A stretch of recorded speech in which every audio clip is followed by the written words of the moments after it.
Advocate Fadzai Maire aiwa vaya vachifire the SADC Troika vachiti hazvimeki sense kuti aiwa SADC chaiyo yakungozikamwa kuti inocongratulata vanhu aiwa vanouya vachiita election victory iri flaud but vanenge vanyatsokuita mafree and credible elections avave vachivacongratulata. Sana mina mashoko anouya panapa Advocate Fadzai Maire vachinatsokuti panapa this SADC block aiwa haina fairness, this is SADC block aiwa haizi yemandoro kwatinoda subscribe like turn on the bell kuti mina paendo pake Maire anoya achiposta aiwa this SADC Troika yamuri kuona nana Elias Mugosi. This video ramuri kuona anyora achiti what hope is there for the region if the SADC Troika chair does not even know the name of the president of Botswana or that he has already been inaugurated?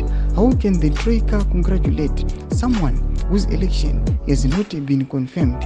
It remains disputed, all the while getting the country wrong. Ndo mashoko anoita panapa oindramira chiti we need new leaders. Ndo mashoko anoita panapa Advocate Fadzai Maire chiti aiwa panapa this SADC aiwa itori effect chaiyo hapana patikambotemba nayo kana tingaiti iri credible.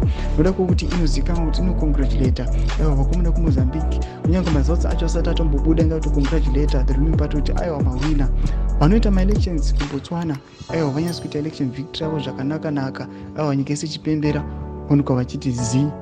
Ndo mashoko ano achifaya panapa Advocate Fadzai Maire vachiti aiwa panapa aiwa tingatogara zvedu kudzimba dzedu tikatadza kutombo concentrate kana kufocus kana kutera kune any update yeyo blog. Mashoko anotaurwa panapa Advocate Fadzai Maire tudze mafungiro enyu mutikudi pamusoro pechitiko ichi. Pinda comment section medu, subscribe or like, turn on the